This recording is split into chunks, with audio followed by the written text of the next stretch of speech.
Good morning, everyone. Welcome to our next installment of our emergency management webinar series. Today we're going to talk about getting started with the WebEOC ArcGIS Extension. My name is Jeff Barani, and today I'm joined by both Matt Cronin from Intermedics, WebEOC Product Manager, as well as Kevin Armstrong. And Kevin will be helping to answer questions during the course of today's broadcast. So what we're going to talk about today, just really quickly level set on the purpose of this webinar series and talk about ArcGIS Online and how WebEOC fits into that. And then the bulk of our time is going to be spent on stepping through in detail how to configure the WebEOC ArcGIS extension, both looking at what needs to be done on the WebEOC side for the configuration and how to set up boards, as well as the couple of configuration steps with inside ArcGIS to set up the feature services and leverage those in various apps like the operations dashboard. Matt will also talk about some of the feedback that he's received from the user community and how the tools and the integration is going to evolve. And then we'll close out with some of our normal updates. So again, the purpose of this webinar series is keep you all up to date on some of the best practices and how ArcGIS is being used to support both the emergency management and disaster response missions. We do this through a regular cadence of webcasts. These have been the first Thursday of every month over the past year. We're going to move to every other month, and our next webcast will be in November on mobile data collection updates. So again, these can be a wide variety of topics, very in-depth like we're having today, or more broad on general uses or updates on DRP or special events that have taken place. So let's dig in to today's topic, getting started with the WebEOC ArcGIS extension. Obviously, there's many common information needs in emergency management, and really these are some needs that we see that this integration can really serve very well. Whether that's providing for situational awareness and looking at significant events that are going on either in your jurisdiction or throughout the region, managing resources and missions and task requests that have been come in from folks as they're responding to events, or taking care of people after an event happens through mass care and providing shelters, or being able to understand what the current transportation picture looks like and where roadblocks may have been set up, and this helps us understand how we can get to areas more efficiently to provide some of those needed resources. So these are all some of the common information management needs that we see that this integration can address really well, and hopefully through the course of today's webinar you'll see how this can all come together with the integration. So how is this done? I just wanted to level set real quick on how this really happens. So this is all done as a part of web maps that are part of the ArcGIS platform. So the great thing that what Intermedics has done here is they've really made WebEOC boards available and really a first-class citizen within the ArcGIS ecosystem.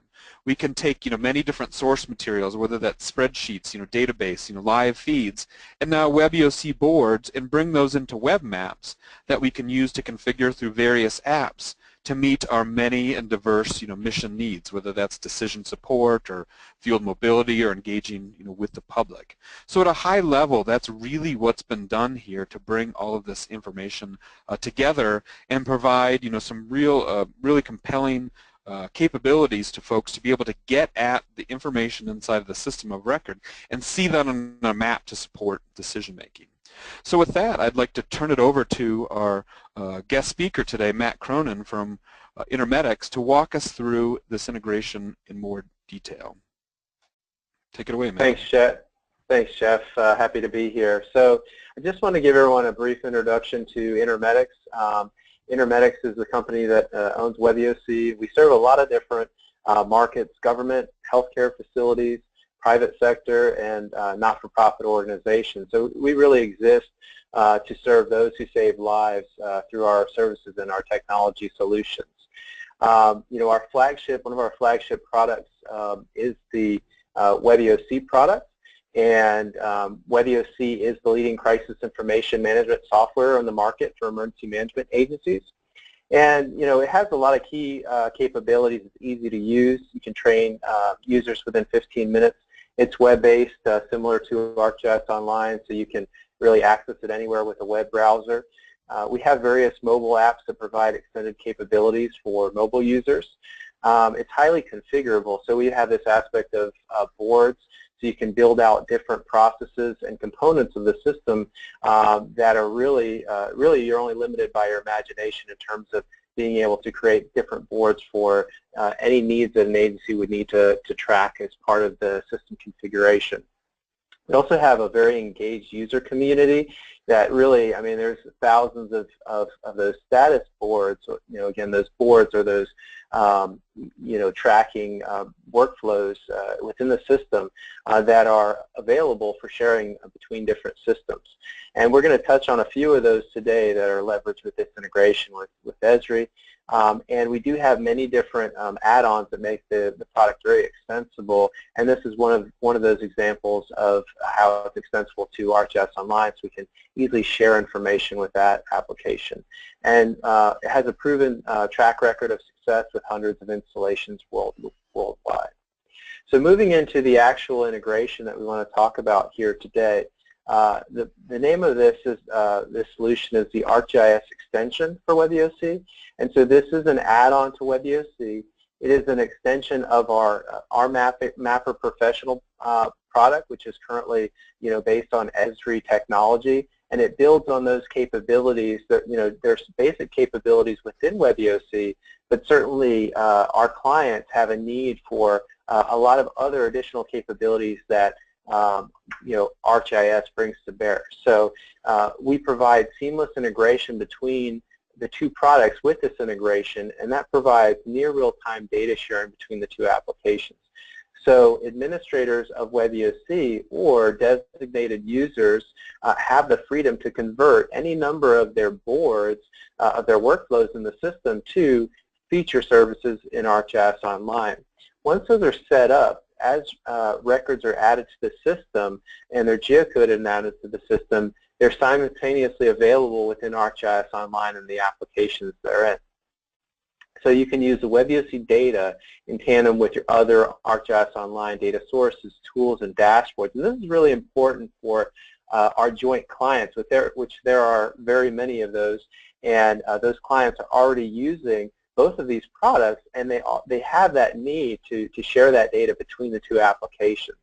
So the result of this integration is near real-time board data availability within ArcGIS Online. And unlike many other solutions, I think one of the key differentiators here with this solution is that it can be configured by, as you'll see, by non-technical staff within minutes. So you don't have the need for any development intervention or expertise. So although there are solutions out there that have accomplished this sort of integration, I haven't seen any other integrations that really can be configured by non-technical staff and are really flexible, so that, say for example, you want to make a couple changes to your WebEOC board, and then you want to update that feed to ArcGIS Online to reflect those changes. Those changes can really be done in a matter of minutes without any development or technical expertise. So that's a really strong aspect of this solution. And ultimately, it provides access to visualize your WebEOC data in ArcGIS Online. Really, we see this as being a common operating picture that is really far superior to anything that we've seen in the past. And one of our clients recently said, just think what we can accomplish with this integration. The sky's the limit. So we thought that spoke well to this integration. So on our last presentation of this, we didn't have some of the features that we've since introduced, so I just want to walk through some of those changes that we've introduced based on the feedback that we received. So our 1.1 version is the latest version for this integration, and this introduced a number of things. It introduced a new wizard-style UI that you'll see as we get into the more demonstration portion, so that the configuration of the feature service is really easy. We added some data filtering capabilities, so if on the WebEOC side you wanted to limit some data from a particular board from going over to ArcGIS Online, you have the ability to set those criteria on the WebEOC side so that any filtering can be applied so you can really control the records that are sent over to be in line with exactly what you want to send to ArcGIS Online. because we had to have the ability to have that filtering, we also wanted to have the ability to remove records from ArcGIS Online. So let's just say we have a shelters board and we wanted to take the listing of all shelters and just only show those that had open shelters. We could add a filter within WebEOC, and that would actually remove those records from ArcGIS Online and update that feed the next time that the interface syncs, which is typically every 1 minute. We also had the ability to change the feature service owner within WebEOC. So you have a number of owners that you define within WebEOC that are essentially the users in ArcGIS Online. And you set the owner in WebEOC, and if that needs to change, you can change that in WebEOC, and then the ownership changes are reflected within ArcGIS Online. We also have the ability to disable and enable specific feature services. This is useful when WebEOC boards are very dynamic and can be customized on the fly based on feedback from actual events or exercises, and you can actually go in and disable a specific feature service while you make those changes, and then enable that feature service when you're done completing those changes. And then finally, we made some updates to the history tab that just has some advanced logging of different activity of the integration, as well as to show you more detail when issues are encountered to help troubleshoot any issues that might be encountered. Okay, so this slide I just think well represents basically the starting point for some of that data that Jeff showed earlier. So he showed a number of maps, a situational awareness map, missions map, a shelters map, a road closures map. So all of those processes are standard processes in WebEOC as WebEOC boards. So our clients are using these boards to track this information in WebEOC, and what we can do with this interface is bring this data out, and the end result are the maps that Jeff showed earlier in the presentation. So I just thought this is kind of the starting point, and then basically those maps are the ending point with kind of shows the beginning of end to this integration that we have. So now we're going to get into the actual steps to configure the integration, and there are a number of steps that you go through, but we're just going to walk through those very briefly here, and then we're going to actually go through those in more of a demonstration portion in a little bit. But this will also can help serve as a tool for those clients that are implementing this, and provide some great tips on how to set this up and how to configure it. So we're going to start off with configuring, with the initial configuration, which means installing the solution. So in order to have this solution, there's a couple requirements. The WebEOC version must be on 7.8, which has been around for quite some time. It's not our latest version. We wanted to make sure that the vast majority of WebEOC clients could leverage this integration.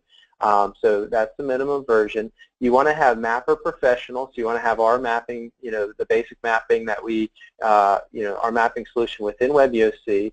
And then this extension, again, provides added additional capabilities on top of the mapping that we provide as part of our product. And then finally, you want to have, obviously, an ArcGIS Online account or ArcGIS Server with the portal extension. So we can support either of those two scenarios or situations in terms of your ArcGIS. And then the actual implementation really only takes a few minutes. For clients that are hosted on-premise, they can download the installer from our Client Hub, which is available online. And then for clients that are hosted, they simply make a request for installation from our support team, and we can do that installation for them. The installer file is simply run on the web server. Again, just takes a couple minutes to do that with somebody with server access. And then the license key for this integration does need to be provided by Intermedics before you'd be able to run that. So those are kind of the requirements to get you started. And then once those are in place, you'll find a new area in your plugin section of administration. And I'm just going to walk through the different tabs briefly here. So the first one is the WebEOC API configuration. So you're going to enter your URL for your WebEOC API. And again, our team is here to support any questions on this. But you would enter also the WebEOC username, password, position, and incident that the integration is going to use. Sometimes you would set up a specific user account for that purpose versus a general somebody else's username in case the password needed to change, that user wouldn't be impacted by that. There's a test settings option on most of these pages to quickly allow you to verify that the settings are accurate and correct. So that's a nice feature. And then the incident will not limit, I know this question came up in previous sessions, will not limit the data that's being sent over. It's just something that's required as part of the setup here. Then we move into the ArcGIS API setup here. And so you're going to enter in the URL to your ArcGIS Online or Portal for ArcGIS account there. And then you're going to add your different ArcGIS Online users to WebEOC that would potentially be owners of these feature services in ArcGIS Online. So you can add as many users as you need to here, and then when you go to create the feature services in the next step here, those users are going to be selected to be the owners of that data. But just because that individual is the owner, that doesn't mean that the data is limited to that individual in ArcGIS Online. Once the data is in ArcGIS Online, the maps and data can be shared with any of the organizations and other individuals within that org, or there's no limits on how you can share that information once we get it into ArcGIS Online. So in the feature service tab here, this is where we're actually going to set up our feature services. So we're going to select the board that we want to have as feature services. So you select the board name, you give a name to the feature service. That name does need to be unique because ArcGIS requires that, and you'll get a flag and it will prompt you if the name is not unique. And then you just select the owner for the items for ArcGIS, as I talked about previously. The next step would be configuring the layer. So what you're going to want to do is just select the display view, the WebEOC display view that would be used for this feature service, and that's going to drive the fields that will be available to share with ArcGIS Online. And then you're going to give it a name. A name is assigned there, so if you want to just leave that as is, you can do that, or you can give it a unique name if you choose to do that. And then just a couple extra steps here. We're just going to finish our layer mapping. So this is where, based on the view that I selected previously, I'm going to decide what fields I want to share. So the latitude and longitude are typically mapped automatically if they're named according to latitude and longitude. If they're not, you can change the association with the drop down there. And then in the bottom there, you just select the fields that you want to share. And then you can also change, give an alias, add an alias to the field names, and that will be what the field name displays in ArcGIS if you choose to do that. Again, that's an optional thing. You can also just very quickly select that check all checkbox, the top left checkbox, and that's going to select all your fields if you want to just do it very quickly in terms of configuration. That's kind of what I'm going to show you when we get into the demo portion in a little bit here. And then just the two final steps is the selecting your incidents. So in WebEOC, we have this concept of incidents. You always log into an incident, but there's a designation for particular status boards where it's either what we call incident independent or incident dependent. If it's incident independent, meaning it doesn't matter what incident you're logged into, it's the same data, there's nothing you need to do at this step. If it's incident dependent, then you would choose a specific incident that you want to share with ArcGIS Online. And those can change at any time. So you can go in and add an incident and then later remove it, and it's going to pull those records back, remove those records from ArcGIS Online. You can also select that automatically subscribe to new incidents checkbox shown in the top of the bottom image there. And what that's going to do is that's going to automatically subscribe to any incidents that are created in the future, so you don't have to go in here and add those incidents again each time you create a new incident, if that's how you would like the interface to work. And then just the one final step here is you add any filters, and this is an optional step. You don't have to add any filters, but if you choose to do that, there's options here to configure, if you want to say for shelters, say status is equal to open, and then that will show only, only records that have a status equal to open. So you can add, any number of criteria there, and then the data is going to reflect the filtering that you've applied. And the final item in terms of the integration I just want to show is the log. So there's the last tab there, recent history log, shows the activity of the integration. So the by default, the integration is synchronizing every 1 minute. And so you can look at that and see all the different activity that's going on with the integration. It shows you the number, the boards that are syncing, how many records have synced, when the sync starts, when it ends. And from the server side, if you needed to, you could change that frequency to be every 5 minutes, 10 minutes, but by default, it's every 1 minute.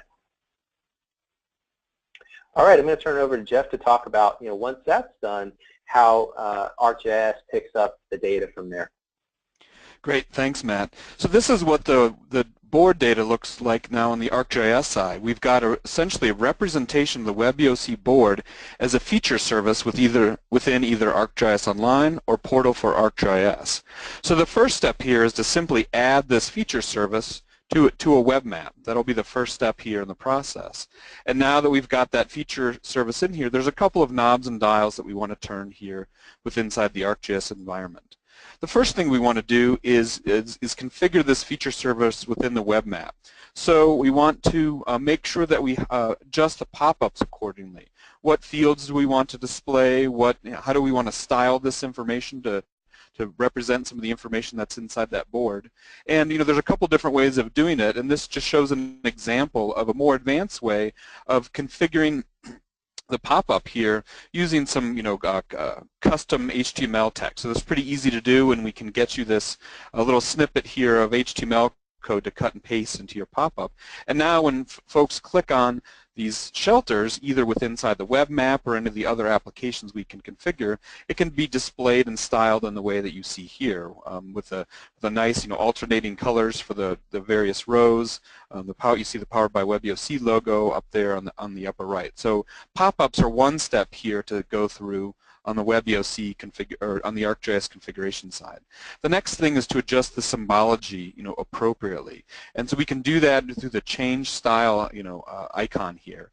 And most of the time, when you add these services in directly, our smart mapping will take over, and it'll detect that you've got fields in here like status, and there's a couple of knobs and dials to turn to adjust the symbology accordingly. So we can leverage some of the symbols that are provided by the ArcGIS Solutions team to make this look more appropriate and really resonate with the user. So for example, have these nice status symbols for open, closed, alert shelters and that type of thing. We can do that by referencing some of the default symbols that come with ArcGIS Online, or leverage any of the PNGs that are out here, or any other symbols or icons that are available, and so that's what we've done here.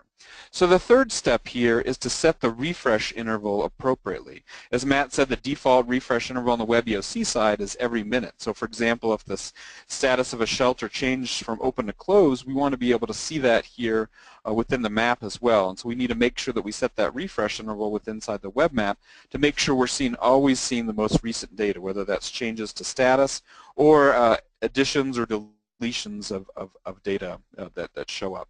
So those are the three key steps now to configure from a web map side inside the ArcGIS environment. And now obviously we're able to leverage this information and leverage this web map within other applications, for example like the operations dashboard, and being able to display this information at the front of your command center or other locations to be able to always see the most up-to-date information that's coming from these WebEOC boards can now be displayed in apps like the operations dashboard, which come with the platform, and allow us to do some quick reporting and bring forth some of the information that's in those boards. For example, the number of open or closed shelters, the total occupancy, being able to see a running list of recently updated shelters, that type of thing. So in this step, we just kind of wanted to show you in slide form the steps to go through the configuration process to get started with this extension, right away. Now that we've kind of completed the slide form of this, we want to go through and show this to you in a live, demonstration. So first of all, Matt's going to take over presenting here and show you how to set this up inside the WebEOC side. Okay, Jeff, can you see my screen? Yep, looking good. Very good.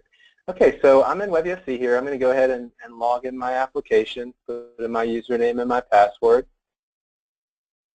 I'm going to select my position and incident. And then I'm logged in, and I have my tabs that are remembered based on the last time I logged in. And we just have a couple of examples here that we're going to highlight. Road closures board, again, one of the examples we highlighted earlier. We have our shelters board. You know, I can filter my records here, only see the ones that are open, closed. And, you know, my folks are in my EOC. They're maintaining this as the event unfolds. You can go in here and mark a shelter as open. You can change the, you know, occupancy, and the availability will change. So I make my appropriate updates, and as those updates are being added, we want to see that information in ArcGIS Online, you know, as those updates are made in your EOC here. So we're going to walk through again, you know, how we're going to set that up. So I'm going to navigate to my administration window, and under plugins here, there's going to be my different, you know, areas, extensions of WebEOC, and one of them is the ArcGIS extension. I'm going to maximize my window here, and you can see that this is similar to the, you know, the screenshots that we showed earlier. So this is where I set up my WebEOC API, and I can test my settings here, and I can also, so this is just a one-time setup, right? This isn't something that you would need to really work with after you get it configured. This is where I can test my ArcGIS Online URL. It shows me that the URL is valid. I can go in and I can add my different ArcGIS Online users, and I can also test, you know, to verify that those are, you know, good credentials for ArcGIS Online. And right now I only have one user set up in here, but you could have, you know, as many as you need. And really the heart of the use of the integration is creating the feature service. So I have right now, I've already created one for my road closures board. I've already created one for my shelters board. You can see I have links here where I could jump to those maps directly in ArcGIS Online if I want to. But I'm going to go ahead and create a feature service for my shelters. I'm just going to make a kind of a duplicate one here.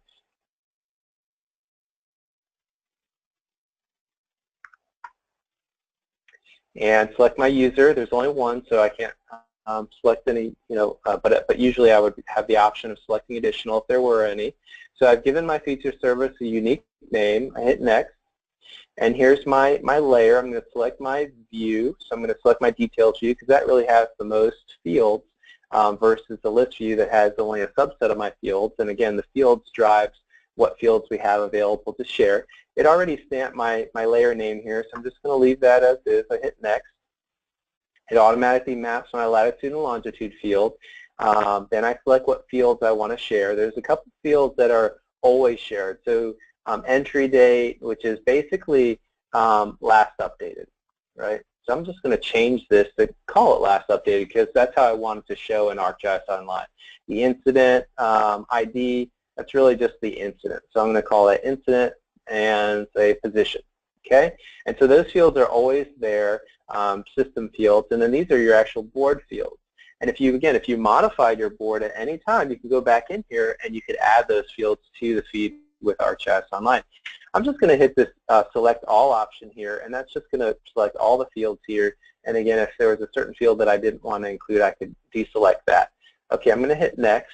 This board is incident independent, so I don't have to take any action here. Hit next. And then I have my filters, and I can go ahead and add any filters. I'm not going to apply any filters today, but you can see you can do and or. You can select from your fields. You can say it's equal, like, not equal to, and then you could add your criteria. And then if you want to remove them, you can add them, and you can have as many criteria as you need here. I'm going to hit save, and that's really it. That's all I have to do to create my feature service with ArcGIS Online. Immediately you can see that by not having the link here, that means that it has not synchronized with ArcGIS Online, so it's in the process of doing that, right? The interface is running every 1 minute, but it does tell me that it was successfully created. I can go to my history tab here, and I can see the various activity that's going on here. So you can see that the syncing actually just ended this minute here. So the ending sync means that that just finished. But you can see that that activity that's going on. You can, by default, it's only showing 20 records, but you can show up to 500. You can sort by the whether it's informational, whether it's a warning or an error. You can search for a particular keyword.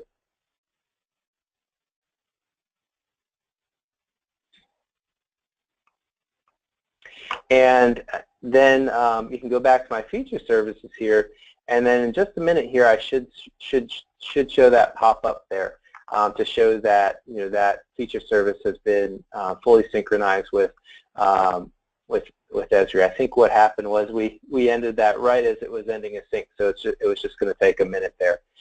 Jeff, it looks like we have it now, and then I can actually open an ArcGIS, and it's going to take me directly to that map within ArcGIS Online. Now, I was already logged in. My session was still active from the last time I logged in, so it actually didn't ask me to put in my credentials, but if I didn't have an active session, then it would have prompted me for my credentials before being taken to this step. But I'm going to go ahead and turn it back over to Jeff so he can show what the different tips and tricks on the ArcGIS side with this data. Great. Thanks, Matt. So now the configuration is complete on the WebEOC side. So now I'm inside the ArcGIS Online environment, or this could be the portal for ArcGIS environment. And here is the feature service that Matt had just created with the shelters board. So we're going to open it up here and take a look at it. And we're going to go ahead and we're going to add this layer to a new map.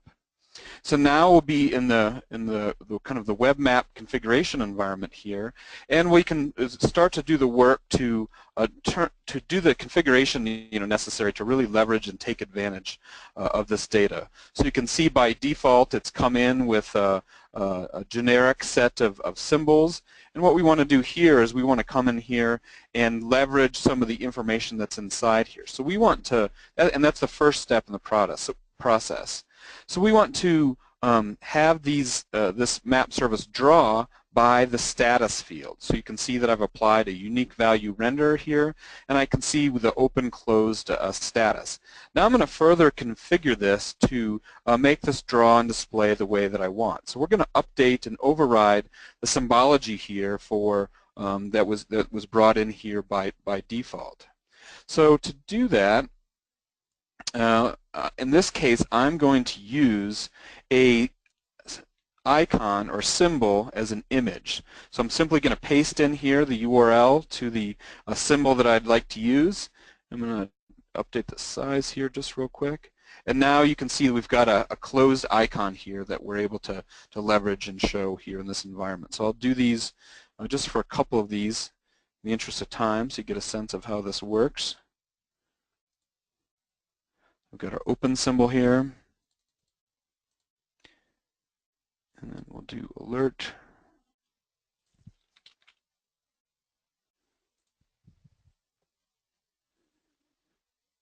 Use an image for that.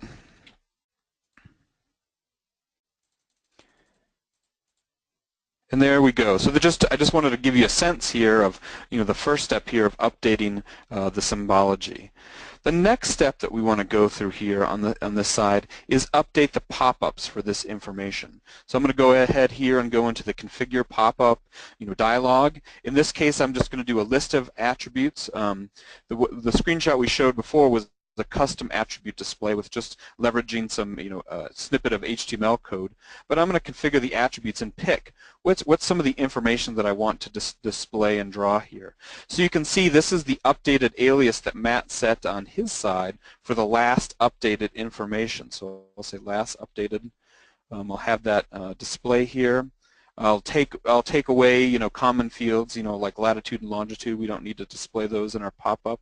And there's more things we can do here. Create nice looking field aliases for the rest of the information here. But just in the interest of time, just wanted to give you a sense of the steps to go through to now create and style the pop-ups accordingly for how we're displaying and updating this information. So that was the second step in the process here in styling the board information here inside the web map. The last step and the last kind of key step here is to set the refresh interval. I want to make sure that we're able to take advantage of the information that's being updated and synchronized in near real time. So that's being done now by just this refresh interval dialog here within the web map. As many of the ArcGIS users know, that it's good to save your web map and save those often. So I'll create a name here for my map, And this will be saved as an item for us and available to use and configure with inside other applications. So put in some tags here to make it easier to find.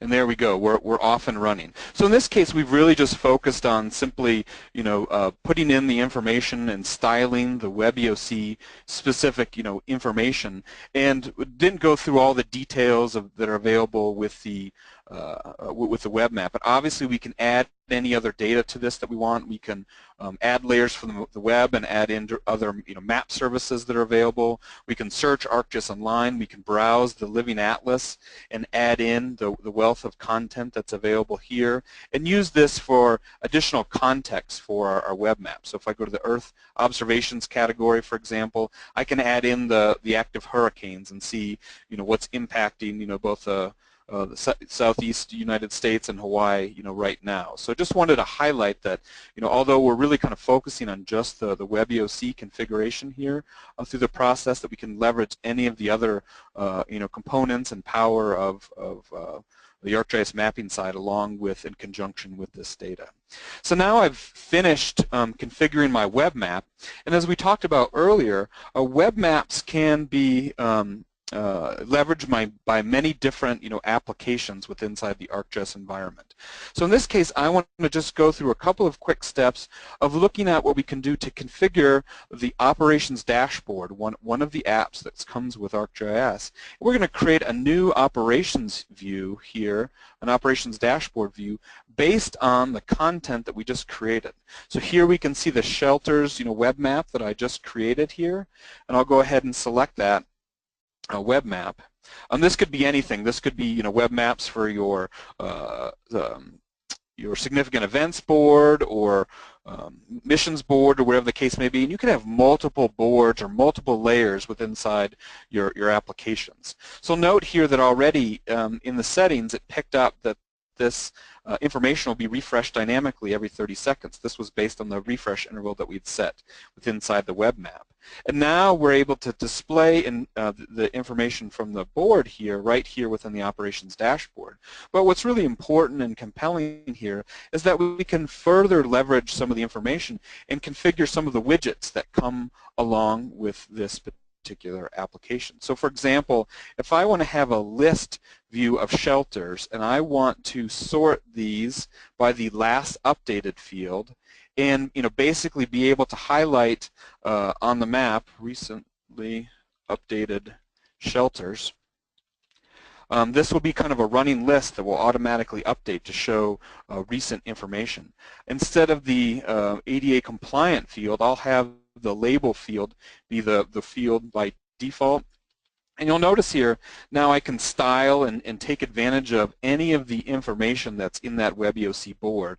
I can make a more kind of narrative about this particular shelter and leverage some of the hours of operation, or is it pet friendly or not, or that type of thing. But in this case, for this example, I'll just simply highlight the label or the name of the shelter as well as the address information. And now you see this show up here on the map. So this was the shelter that had the most recent update available here, and that displays on the top. Next, I'm going to configure another widget inside here, and in this case I'm going to take advantage of the summary widget. So in this case, perhaps I want to display some statistics information, and I want to look at the total count. I want to look at the statistics for the sum of all of the people that are in the shelter. So this is occupancy now. So this number will display the sum of all of the records and show the total number of people that are currently in shelter. So it's taking all of the records in that board's database and summing up that occupancy field. So as changes get made through the course of the event or through the course of the disaster, this information will be updated in real time, and changes will be made and reflected here inside this application. So there's many other widgets that we can leverage here, bar charts or that type of thing, and some of the examples that we'll show you here in a few minutes, you'll get a sense of how how the user community has been leveraging these tools and applications to display information along different lines. But in this case, we just wanted to this kind of completes our tour from soup to nuts on how to get started with configuring the WebEOC ArcGIS extension. You've seen how Matt's done the configuration steps on the WebEOC side, the ArcGIS username that's been selected to synchronize the data, picking the boards that we want to show up there in the web map, and then finally having all this information here show up inside the ArcGIS Online side. So shelters are simply what we focused on here in this example, but other common boards would be transportation or roadblocks, significant events, missions, that type of thing. And you can see in this example group some of the other map services that have been, or feature services that have been set up by some of the other WebEOC boards. So that concludes what we wanted to demonstrate in terms of this integration. And so next we want to move forward and talk about a couple of customer examples. So there's over 40 examples of joint Intermedics and Esri clients that are using the extension today, and we just wanted to highlight a couple of these. The first one we wanted to highlight is from the Louisiana Governor's Office of Homeland Security and Emergency Management, or GOSEP.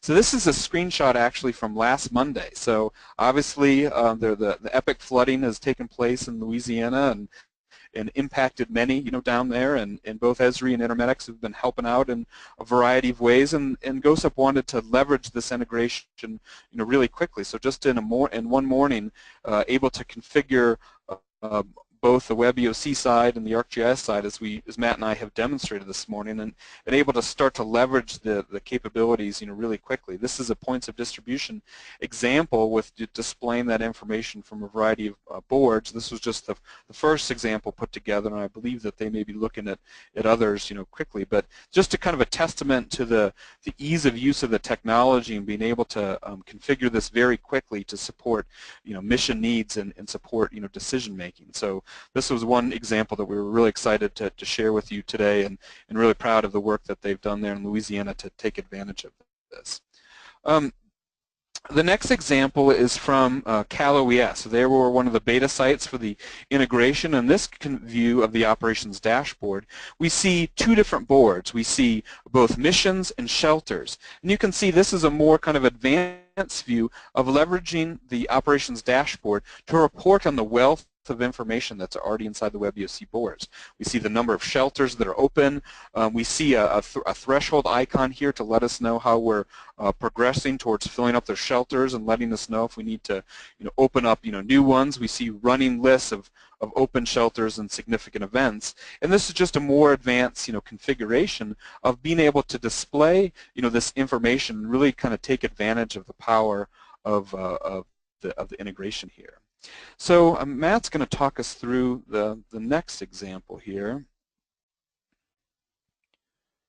All right, yeah, I just want to talk through a couple other examples of some neat things that clients are doing with this integration. So this one comes from Miami-Dade County Emergency Management. So they have the Storm Aids for Everyone, or SAFE acronym, and this is a public-facing map that they're using. The map right now, is operational, although there's not a lot. Luckily, there's not a lot of information on there because they're not activated at this time. But if they are activated, they're going to be putting different types of information up that's being fed from WebEOC. Kind of some unique things: food and water locations, hospitals, disaster assistance centers, hurricane shelters, points of distribution, stores with generators or transfer switches. So they already have boards in WebEOC that they're using to capture and track all of that information, and they're using this integration to send that data over in real time to ArcGIS Online. So that's a great example of one thing that one of our joint clients are doing. Another one is from Atlanta Fulton County Emergency Management. Donnie Reese and his team there are doing some neat things with the integration. You can see this example. They kind of create what they call the WebEOC crisis map. and on there they have a number of things, significant events, hospitals, Tier 2 reporting sites. As you click on those items, you can see that they've customized the pop-up they've configured the pop-up to be kind of unique to the key information that they want to show within those. So they're using some of those best practices. And then just another screenshot here. You can see that they're also using traffic data in combination with the WebEOC data, so they're bringing in some of those different data sources that are available within ArcGIS Online that really create this great common operating picture using these two pieces of technology. And then one other example here is from the state of Mississippi Emergency Management Agency, and you can see that they have some examples here of tracking all their their shelters within WebEOC and bringing that data across through this integration. They're also tracking the opening and closing of schools and that information. And again, this information has always been in WebEOC. It's just that now this integration provides the ability to really easily take that information, extract it out of WebEOC, and be able to do some really cool things with it in ArcGIS Online. And then one final example that I really like is the ability to view the resources throughout the state. So they have their various resources, and they're using images too to also represent those resources on the map here. And you can see the resources throughout the state along with the images and the description with the legend there. So I like that example a lot. So a lot of good things happening out there with this integration. But again, I think we're really scratching the surface of what we can do. We've also been getting some really good feedback from the user community, and we're listening to that, and we're targeting a lot of enhancements in the future. So I just want to speak to some of those things briefly here. So one of the things you might have noticed is when Jeff opened the map from WebEOC, it didn't focus in on the area where those features were located. So that's going to be a feature that we're adding so that when you open the map, it's going to automatically zoom to the features. So that's something we're targeting for this quarter. We're also in Q4, the end of the year here, we're actually going to be doing a pretty significant update to WebEOC and our map, the mapping product within WebEOC. And as part of that, we're going to be adding line and polygon support in WebEOC. So currently we're limited to points, but we are addressing that in terms of supporting lines and polygons, and that's targeted for Q4 this year. We're also adding a link to the ArcGIS Online status page. So if, it doesn't happen very often at all, but if there's any sort of issue with ArcGIS Online and there's a status page that actually tracks that, and we want to just provide users the ability to click that and see that status directly from the interface page.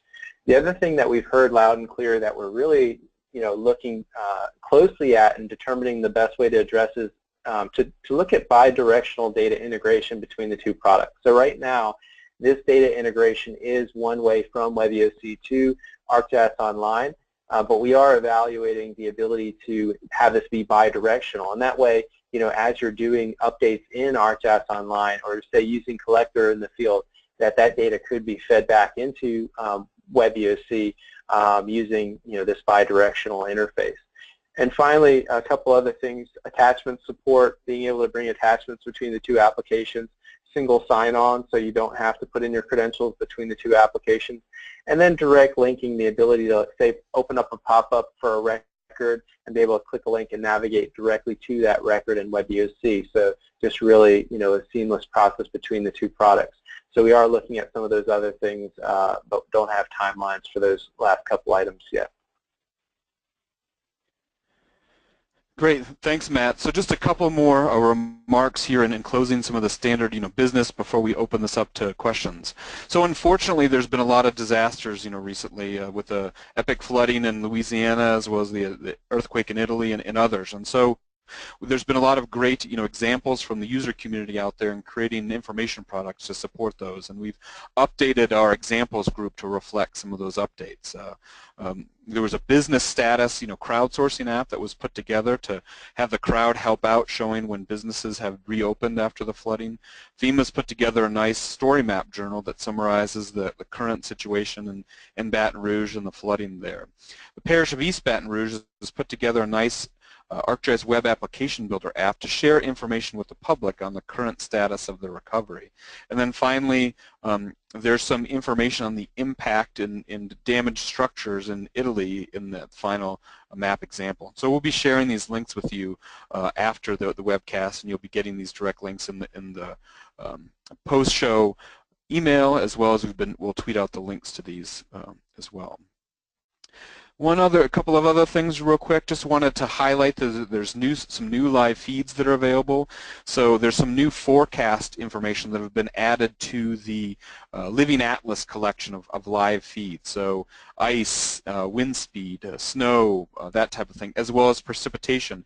This is a screenshot I took this morning to show predicted precipitation over the next 72 hours in Florida and South Carolina. So obviously with the hurricane, it's going to be a wet weekend there. Additionally, the National Water Center has launched a couple of map services that show forecast stream information over both a day or a short-term anomaly, as well as kind of a mid-range 10-day anomaly. So those are additional features that you can take advantage of, and additional feeds that you can fold into your application.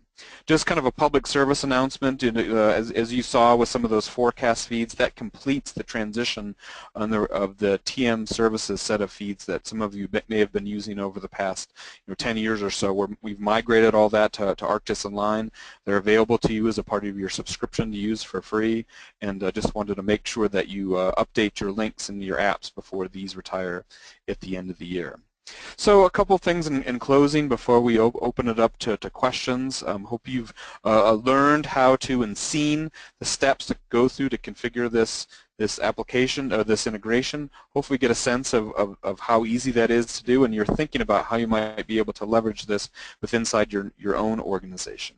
Our next webinar will be in early November on an update on mobile data collection. There's been several new tools and updates from the Esri side, not only with Collector, but Survey 123, which has really resonated well with the user community lately for damage assessment, and the evolution of the workforce tools to help us do things as a group in mobile data collection. So that's what we'll talk about during our next webinar. Also encourage you to take a look at our new public safety webinars page that's recently launched. It will show you all of the both upcoming public safety webinars, including emergency management, as well as all the recordings are available on that site of past webinars. And this webinar will be placed, the recording of this webinar will be placed there shortly. Feel free to contact us with any questions or ideas or suggestions for future webinars.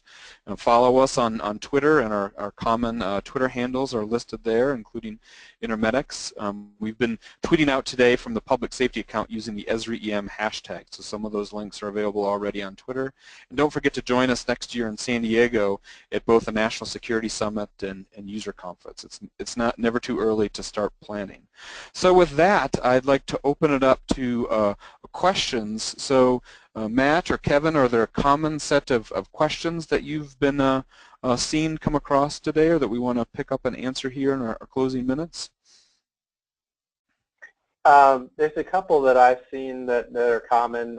One of them is there ability to send multiple boards to a feature service? And I believe there's a one-to-one relationship between a board and a feature service, but typically multiple feature services can be added to a web map if you wanted to see that data together in ArcGIS Online. I don't know if, Jeff, if you had anything to add on that. Yeah, so multiple feature services can be added to a web map, so we can take advantage of all the data there in kind of a single app, but the boards are synchronized with kind of a one-to-one relationship between a board and a feature service. Yeah, I think this is Kevin. I've seen that as a kind of a common question. The feature services that WebEOC is pushing data into that reside in either ArcGIS Online or Portal, they're just like any other feature service that you would create in online. So if you publish from ArcMap or ArcGIS Pro to ArcGIS Online, that creates a feature service. WebEOC is creating the exact same thing. So there's nothing special about this feature service that's in ArcGIS Online. It's fully supported across the platform. It's a standard Esri feature service. So there's nothing special about it. that you need to do. You have the same controls over this service as you would any other service. You can add it to multiple web maps. It can be in multiple applications, and you can have multiple services in one web map.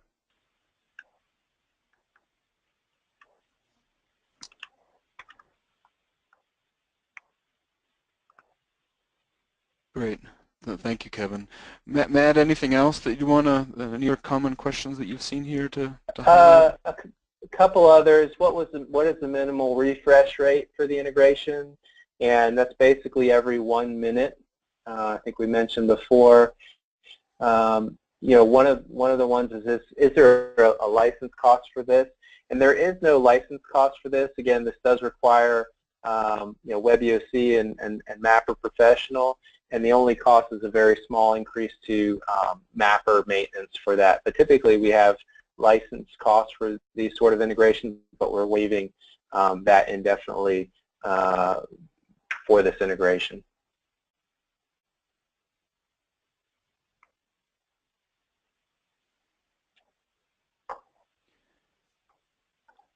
You know, very, very good, very good. So, yeah, well, I think unless there's anything else, I think if we didn't get to any of the questions in this last part or online, we'll follow up with you in email with an answer to those questions. So, thank you for everyone that's chimed in with questions during the course of today's webinar. So, again, thank you for joining. Hopefully this was informative to you, and please let us know if you have any feedback, and we will see you again in our next webcast in November. Thank you very much, and have a good day.